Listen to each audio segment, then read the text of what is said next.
पति, पत्नी और नौकरानी। शीतल और अभिमन्यु की शादी को 5 साल हो चुके थे, लेकिन अभी तक उनका कोई बच्चा नहीं हुआ था। इसकी वजह से शीतल और अभिमन्यु परेशान रहते थे, लेकिन उन दोनों से ज्यादा परेशान थी शीतल की सास, यानी अभिमन्यु की मां जानकी देवी।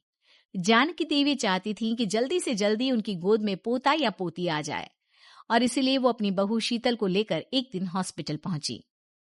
डॉक्टर मैडम, जरा ठीक से चेक करके बताइए ना, कई बड़े बड़े डॉक्टर को दिखाया है, लेकिन मेरी बहू मां ही नहीं बन पाती।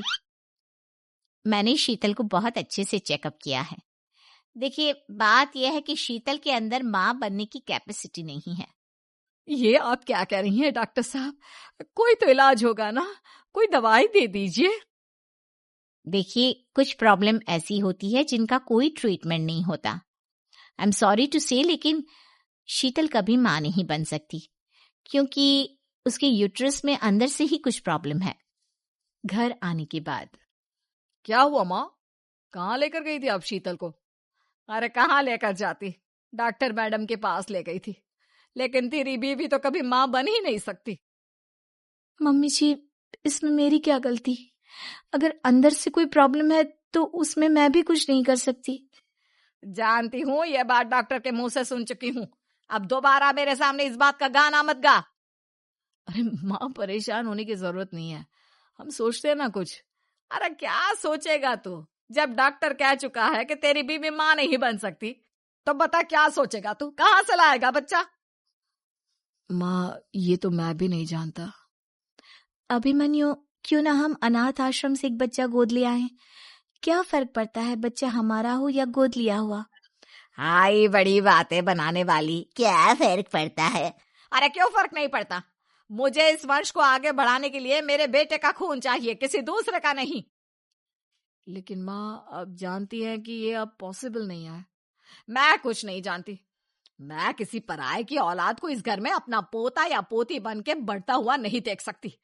मेरा वंश मेरे बेटे के खून से ही आगे बढ़ेगा। लेकिन मम्मी जी, ऐसा कैसे हो पाएगा? आप अच्छी तरह जानती है ना, मेरा और अभिमन्यु का बच्चा नहीं हो सकता। तो मैं अपने बेटे की दूसरी शादी करवाऊंगी, और अपनी दूसरी बीवी से यह मुझे बच्चा पैदा करके देगा। ये आप क्या कह रही हैं माँ? मैं किसी और से शादी नहीं करने वाला। मेरे रहते हुए आप अभिमन्यु की शादी किसी और से करवाएंगी? मम्मी जी, आप ऐसा कैसे कर सकती हैं? तू बस देखती जा बहू, मैं ऐसा कैसे कर सकती हूँ। कुछ दिनों के बाद, अभिमन्यु, मैंने तेरे लिए लड़की ढूंढ ली है। माँ, मैं आपको कितनी बार समझाऊं, मुझे किसी से शादी नहीं करनी है। पहले मेरी बात सुन। ये जो चमेली है ना, हमारे घर में काम करने आती है, वो तुझसे शादी करने के लिए तैयार है। मम्मी जी, आप अभिमन्यु की शादी एक नौकरानी के साथ करवाएंगी? वो इसलिए क्योंकि चमेली दिखने में बहुत खूबसूरत है, बच्चा भी सुंदर ही होगा। मम्मी जी, लेकिन एक बच्चे के लिए अपने बेटे की शादी नौकरानी के साथ करवाना, क्या ये सही है? अगर अभिमन्यु ने शादी नहीं की ना, तो मैं अपनी जान दे दूंगी। अब देख लो, अगर तुम्हें अपनी माँ की जान प्यारी है तो तुम्हें इस नौकरानी के साथ शादी करनी ही होगी। इस तरह जानकी देवी अपने बेटे अभिमन्यु की शादी नौकरानी चमेली के साथ करवा देती है। कुछ दिनों के बाद, नौकरानी से मालकिन बन के तो मजा आ गया, अब तो मैं इस घर की मालकिन हूँ। देखो, अपने आप को ज्यादा मालकिन समझने की कोशिश मत करो। एक बार तुम्हारा और अभिमन्यु का बच्चा इस दुनिया में आ जाए, उसके बाद तुम इस घर से हमेशा के लिए चली जाना। अरे जाओ जाओ, किसी और के आगे बातें बनाना। एक बच्चा तो पैदा नहीं कर सकी, बढ़िया आई। जाओ जाकर मेरे लिए कॉफी बना कर लाओ। नौकरानी मैं हूं या तुम? मम्मी जी, देखिए ना शीतल मुझसे किस तरह से बात कर रही है। शीतल, तुम्हें पता है ना चमेली प्रेग्नेंट है, मेरे बेटे के बच्चे की माँ बनने वाली है। वो जैसा कहती है वैसा करो। लेकिन मम्मी जी, वो मुझे नौकरों की तरह ट्रीट कर रही है। अरे तो करेगी ना, वैसे भी बहू तुम हो किस काम की, एक बच्चा तो पैदा नहीं कर सकती। जाओ अब घर के सारे काम करो और चमेली को आराम करने दो। थैंक यू मम्मी जी, भगवान आपका भला करे। आप नहीं होती तो मैं नौकरानी से महारानी कैसे बनती।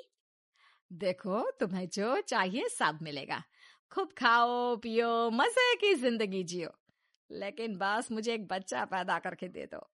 कुछ दिनों के बाद, मम्मी, बच्चे के लिए आपने मेरी शादी चमेली के साथ करवा तो दी, लेकिन दिन और रात का चैन मिट गया है।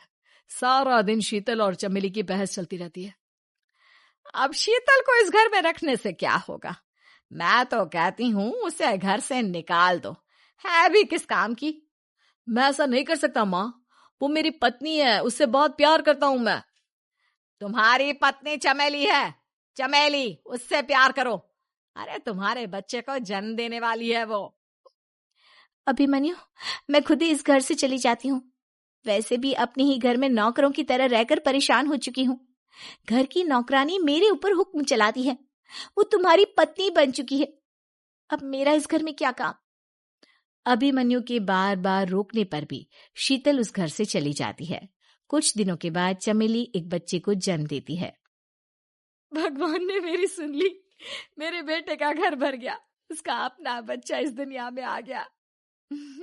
मम्मी जी, बच्चे को हाथ लगाने से पहले मेरी एक शर्त तो सुन लो। तुम कहना क्या चाहती हो चमेली? आपकी मम्मी को बहुत शौक था ना अपने पोते को खिलाने का। अब देखो, इस दुनिया में हर चीज की कोई ना कोई कीमत तो होती है।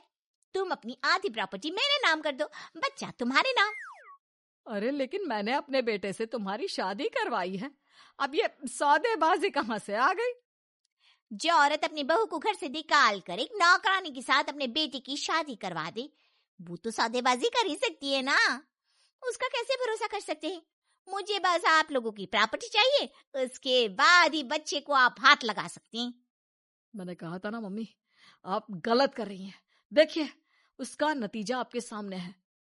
जब शीतल को पता चलता है कि अभिमन्यु और चमेली का बच्चा दुनिया में आ गया है, तो वो अपने घर पहुंचती है। अभिमन्यु, कहाँ है आपका बच्चा? क्या मैं उसे देख सकती हूँ? कुछ भी मत पूछो शीतल, माँ की हुई एक गलती हम लोगों पर भारी पड़ रही है। वो नौकरानी अपनी औकात पर आ गई है और अब हमसे अपनी आधी प्रॉपर्टी मांग रही है, वो भी बच्चे के बदले में। एक बात कहूँ अभिमन्यु, आप उससे कुछ भी देने से मना कर दो। अरे कैसी बात कर रही हो? मेरे बेटे की औलाद है उसके पास, ऐसे कैसे मना कर दे? मम्मी जी, वो अभिमन्यु का बच्चा नहीं है, वो चमेली और उसके बॉयफ्रेंड का बच्चा है। ये तुम क्या कह रही हो शीतल? ये देखिए वीडियो, चमेली और उसका बॉयफ्रेंड आपस में बातें कर रहे हैं कि उन दोनों ने मिलकर आपको बेवकूफ बनाया है और अब इस बच्चे के बदले आपसे प्रॉपर्टी भी हड़प लेंगे। हे भगवान, ये मुझसे क्या हो गया? ना तो बच्चा मिला और अपने बेटे की नौकरानी के साथ शादी करवा दी सो अलग। अब क्या होगा? मुझे माफ कर दो शीतल, मेरी वजह से तुम्हें बहुत तकलीफ हुई है। अभिमन्यु, मैंने कहा ना, उस नौकरानी को उसके बच्चे सहित इस घर से बाहर निकाल दो। लगता है मेरे अभिमन्यु का बाप बनने का सपना अधूरा ही रह जाएगा। अभिमन्यु, अपनी मम्मी से कहो कि परेशान ना हो। आपको याद है, एक बार हम एक IVF सेंटर गए थे, मैंने फिर से वहां जाकर बात की थी और आपको पता है, इस बार मैं प्रेग्नेंट हूँ, क्योंकि हमने वहां पर प्रोसीजर करवाया था जिसकी वजह से मैं प्रेग्नेंट हो गई थी और इस बात का पता मुझे बस कुछ महीने पहले ही लगा है। हमारा बच्चा इस दुनिया में आने वाला है अभिमन्यु। मुझे माफ कर दो शीतल बहू, मुझसे बहुत बड़ी गलती हो गई। कोई बात नहीं माँ, लेकिन अब हमें उस धोखेबाज नौकरानी को इस घर से बाहर निकालना है और इस घर की मालकिन को वापस घर लाना है, वो भी अपने बच्चे के साथ।